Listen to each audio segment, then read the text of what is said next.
Breaking news tonight, NBC News has confirmed that Don McGahn is out as White House counsel. Today was Don McGahn's last day, according to two White House officials. The New York Times, which first reported the news, says Mr. McGahn may have also caused more damage for Mr. Trump than any other White House official in the special counsel investigation. Mr. McGahn has spent at least 30 hours with Mr. Mueller's investigators, laying out how Mr. Trump tried to interfere with or quash the inquiry, including by trying to fire Mr. Mueller himself in the summer of 2017. Federal prosecutors met with President Trump's former personal lawyer, Michael Cohen, today at his attorney's office. A person familiar with the matter tells NBC News Michael Cohen met with, quote, a group of state and federal law enforcement officials investigating various aspects of President Donald Trump's family business and charitable organization, according to CNN.com. Yesterday, President Trump was asked about Michael Cohen's plea deal with federal prosecutors for the first time in an interview with the Associated Press. The Associated Press asked the president, quote, Cohen testified under oath in federal court that you directed him to commit a crime. Did you, sir? Trump replied, totally false. It's totally false. The Associated Press followed up with, so he's lying under oath? President Trump replied, oh, absolutely he's lying.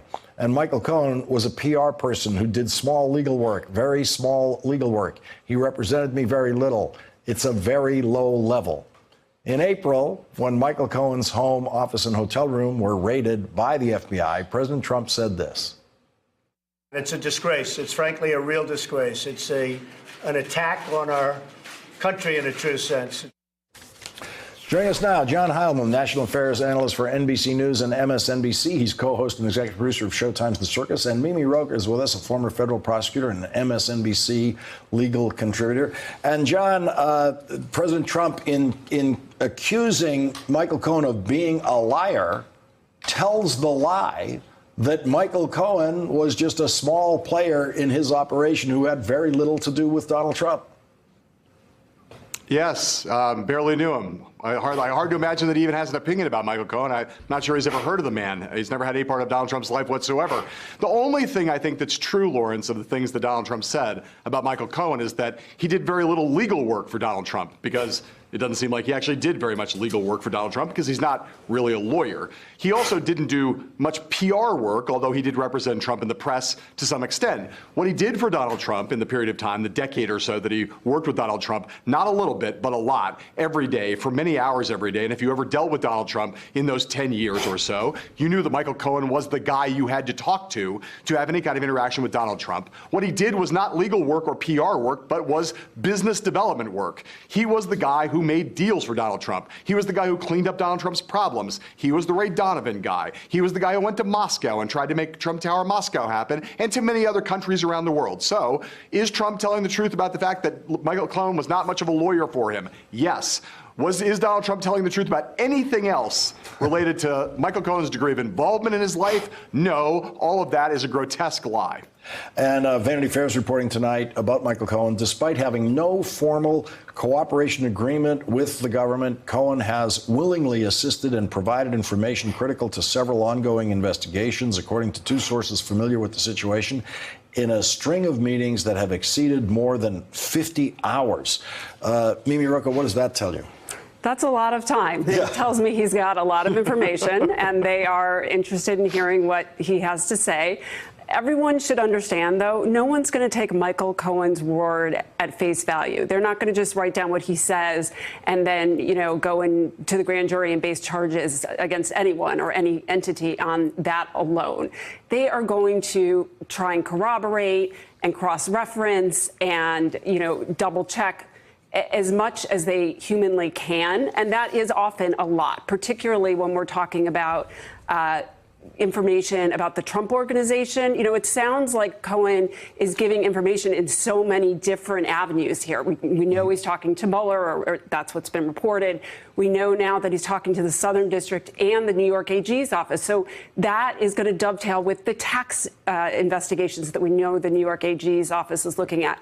Clearly, the Southern District is expanded beyond just Michael Cohen and is looking more broadly at the Trump organization and its role in these hush money payments and other things like that. So Cohen has so much different information, and John's exactly right. He probably, don't call him a lawyer, fine. It doesn't matter what you call him. You could call him a PR person, you could call him a guy. Right. It really doesn't matter. What matters is what he knows, and that's what's being conveyed now, and that's important. Very, very busy prosecutors have decided to spend 50 hours with him. He knows something.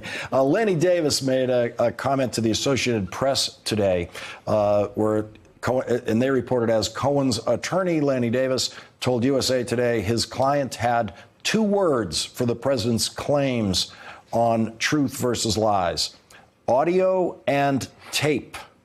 He said the president should be worried. John Heilemann, Lanny Davis's 2 words: audio and tape. Yes, that actually sort of clarifies the point that Mimi was just making, which is it doesn't really matter whether we call him an attorney, a PR person, or a business development person. What we should really call him is he's the guy who has the goods.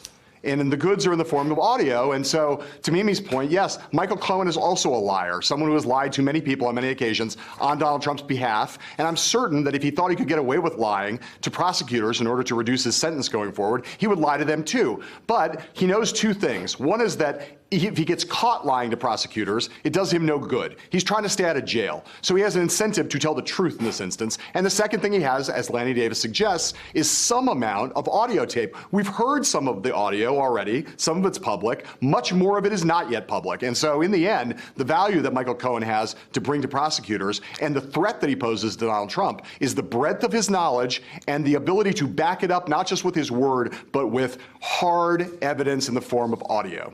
Rod Rosenstein, who we all know has been supervising Robert Mueller's investigation, said this today to the Wall Street Journal. The Wall Street Journal reports it as Mr. Rosenstein offered a forceful defense of the inquiry, saying the public would have faith in its findings. At the end of the day, the public will have confidence that the cases we brought were warranted by the evidence and that it was an appropriate use of resources. And Mimi, that is a strong expression of confidence by Rod Rosenstein, who knows that these findings will be thrown into a political crossfire. It's also just extraordinary that he did this interview and that he did it now, so close to the election, shortly after the meeting with Trump on the plane that made people sort of question whether he was still operating independently. And I wonder, we don't know for sure, but I wonder if that's part of why he did this. And, there were some mixed messages, I think, in some of the things Rosenstein said, but I think that quote that you pointed to really does seem to be saying, look, there's stuff coming down the pike, and whatever happens, whatever you might be planning to do, Mr. President, the people are watching and are going to have faith in this investigation. And that's a very strong statement for him to make right now. And John, given Justice Department rules on this, the Republicans can relax, presumably between now and Election Day, that the special prosecutor won't be revealing anything dramatic or serious between now and that time. Right. Yeah, I think that's right. And look, we saw some reporting also today, I believe this morning in Bloomberg, that suggested that some sources close to the Mueller inquiry were suggesting that that Mueller was pretty close to rolling out some charges, the kinds of things that are kind of hinted at or suggested by the Rosenstein interview right after the election. And certainly we've all been waiting for a long time. We've thought that Bob Mueller was more or less done, with the exception of an interview with Trump, that he was more or less done with the obstruction piece of his inquiry. Those charges may be ready to roll. Again, once that negotiation is done with the White House, brought to conclusion one way or the other with Donald Trump. But I think, the Republicans can breathe easy between now and November 6th, but we could have a pretty busy time immediately following November 6th, before Thanksgiving even. It's possible. Thanks for checking out our YouTube channel. Subscribe by clicking on the button below for more from The Last Word and the rest of MSNBC.